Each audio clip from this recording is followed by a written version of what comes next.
কফির গল্পটা যেন একটা মুগ্ধকর ভ্রমণ কাহিনী।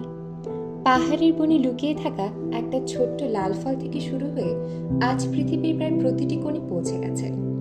তবে শুরুটা হয়েছিল ইথিওপিয়ার সবুজ পাহাড়ে।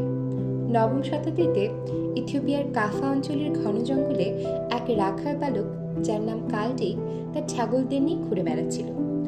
হঠাৎ সে লক্ষ্য করল তার ছাগলগুলো একটা নির্দিষ্ট গাছের উজ্জ্বল লাল ফল খেয়ে অদ্ভুতভাবে উত্তেজিত হয়ে লাফালাফি করছে। সে যখন ছাগলগুলো নিয়ে তার ঘরে ফিরল, তখন দেখল ছাগলগুলো রাতেও ঘুমাচ্ছে না।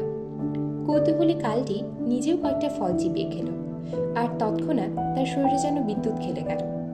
চোখে ঘুম নেই, মনে প্রচণ্ড উৎসাহ। সে কয়েকটা ফল নিয়ে গেল স্থানীয় মঠে।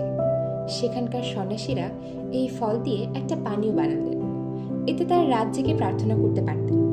এভাবেই কফির প্রথম যাত্রা শুরু হলো।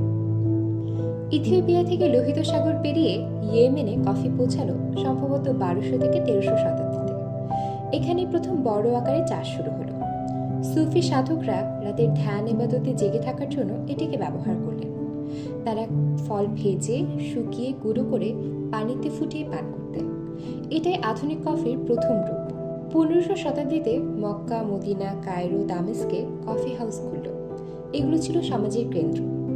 কবি, দার্শনিক, ব্যবসায়ী, রাজনীতিবিদরা এখানে আড্ডা দিতেন। কখনো কখনো সরকার এগুলোকে বন্ধ করে দিত, কারণ এখানে বিদ্রোহের পরিকল্পনা হতো। 1700 শতাব্দীর শুরুতে ভেনিসের বণিকদের হাত ধরে কফি ইউরোপে এলো। প্রথম কফি হাউস খুলল ভেনিসে, কিন্তু শুরুতে অনেক বিতর্ক দেখা দিল। কেউ বলল শয়তানের পানীয়, আবার কেউ বলল মুসলমানদের জাদু। এমনকি পোপের কাছে অভিযোগ গেল, কিন্তু পোপ ক্লেমেন্ট নিজে চেখে বললেন, এত সুস্বাদু পানীয়কে শয়তানের হাতে ছেড়ে দেওয়া যায় না, বরঞ্চ খ্রিস্টানদের কাছে দিয়ে দেওয়া উচিত। তারপর আর থামল না। লন্ডন, প্যারিস, ভিয়েনা সর্বত্র কফি হাউস ফুটে উঠল। এগুলোই পরবর্তীকালে স্টক এক্সচেঞ্জ, কোম্পানি, বীমা বিপ্লবের আদরঘর হয়ে উঠল। 1720-এর দিকে ফরাসি নৌবাহিনীর এক অফিসার মার্টিনিকে একটা কফি গাছ নিয়ে গেলেন। সেখান থেকে লাতিন আমেরিকায় ছড়িয়ে পড়ল। ব্রাজিল, কলম্বিয়া, ভিয়েতনাম, ইন্দোনেশিয়া একে একে কফির বাগানে ভরে গেল। আজ বিশ্বের প্রতি বছর 1650 কোটির বেশি কাপ কফি পান করা হয়। ইথিওপিয়ার ছোট্ট লাল ফলটা এখন বিশ্বের দ্বিতীয় সর্বাধিক ব্যবসা করা পণ্য। কফির এই দীর্ঘযাত্রা একটা ছোট্ট লাল ফল থেকে শুরু করে বিশ্বের প্রতিটি কোণে ছড়িয়ে পড়ে। কফির এই দীর্ঘযাত্রা মানুষের কৌতূহল, সংস্কৃতি আর বাণিজ্যের এক অসাধারণ মিলন।